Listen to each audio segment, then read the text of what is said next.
Здравейте на всички, това е каналът Cyber Level, каналът, който говори за крипто, трейдинг, майнинг и с всичко, което мога да ви бъда полезен. За всички начинаещи, които са решили да си сглобят риг, някакъв вид машинка, с която да си добиват по свой избор криптовалута, но винаги се чудат с коя програма да бъде, какви да бъдат настройките, коя флашка да взема, къде да го сложа това нещо, как да го направя.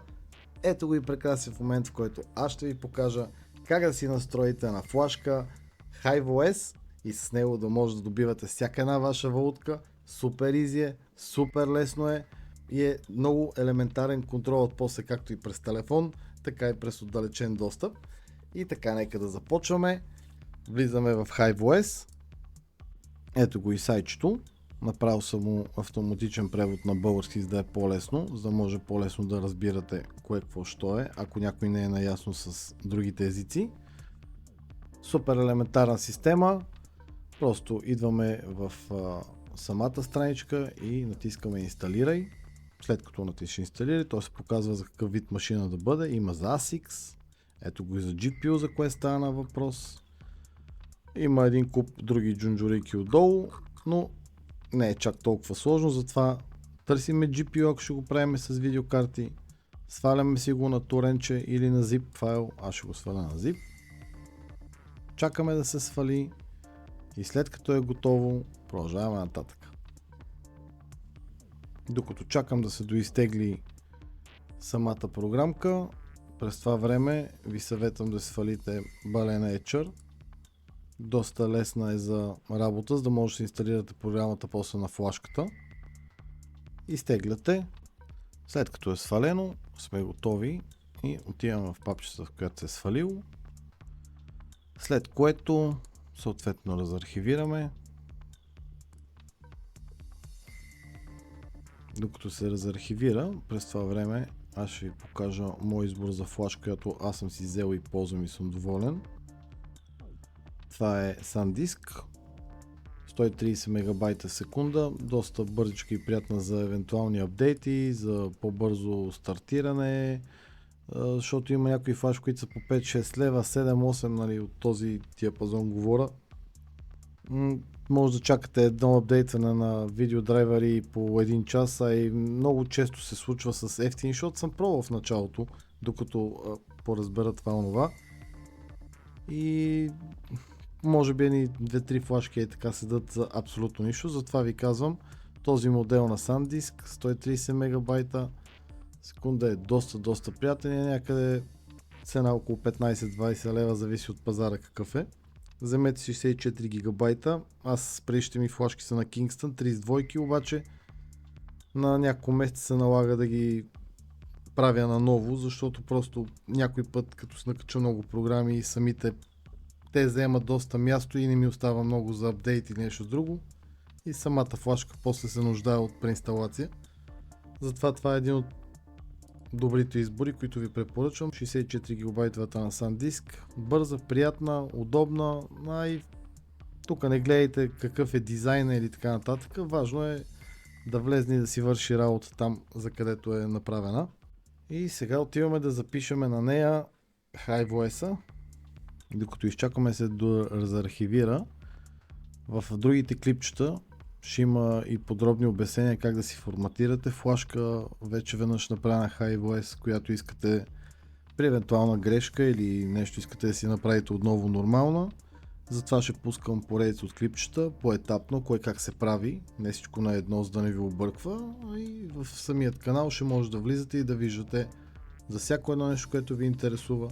И ще се радвам да съм ви полезен. Така, вече всичко е разархивирано и сме готови. Ето го и файлчето. Сега отварям програмката Balena Etcher. Пъхам флашката. Новичката хубава тя. И е готово за инсталация, за да може багерчето да почва да копае. Flash from file. Отиваме в разархивираната папчица. Избираме файла. Select Target, SanDisk, 64 гигабайта, същия модел, за който ви обяснявах. Избираме го и натискаме Flash. Това е цялата система, и сме в изчакване докато се качи самата програма.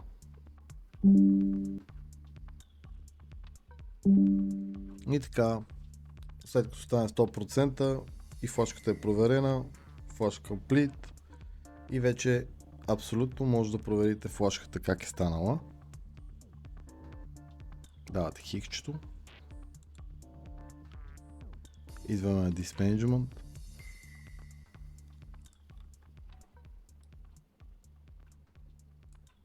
В общи линии, като влезете в Disk Management, ето така изглежда как е флашката. Всичко е тип-топ. Всичко е перфектно. Влизаме в Hive. Ето ги и главните файлчета, които са ни необходими. Тук се въвежда RIG. Съответно трябва да се направи регистрация в самия сайт. Логвате се. Желателно да се активира и two-factor след това, за да е по-силно да не може друг да ви влиза с вашата парола. Въвеждате си цифричките, които са ви от Google авторизатора. Добре, вече се логнахме и сега сме вътре в акаунта. Съответно да ви кажа, до 4 рига ви е безплатно, след което се заплаща за следващ.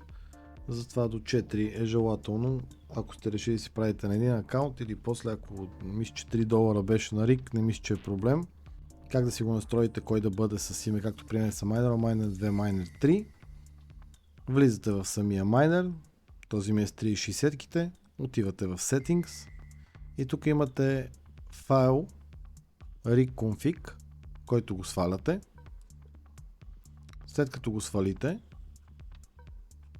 той ще ви бъде името на майнера, от който сте свалили самия файл. Единственото, което трябва да направим, е да го копираме и да го префалиме на флашката. След което флашката е абсолютно готова за работа. Отивате в BIOS-а, настройвате си да бутва от флашката и оттам нататък нищо повече не пипате. Единствената настройка, която може да направите е при загуба на ток да си прави автоматичен рестарт на компютъра и така, когато тока ви е спрял, когато тръгне, автоматично компютъра тръгва и си се бутва и стартира програмата без вие да се занимавате с абсолютно нищо. И ето, така вече си имате готово багерче, готово да купае всяка вид криптовалути, които искате вие да си настроите според вашите изисквания. В следващия епизод ще ви покажа откъде да гледате, какъв ще ви бъде добива, предполагаеми доходи, как да си настроите валутата и още неща. Благодаря ви, че гледахте това видео. Ако съм ви бил полезен, ще съм благодарен на едно лайкче. За хората, които им е интересно и искат да следят моите обучения за напред, ще ги помоля да се абонирате. По този начин помагате канала ми се развива. Благодаря ви, че гледахте. Следващия клип как се прави риг. Чао!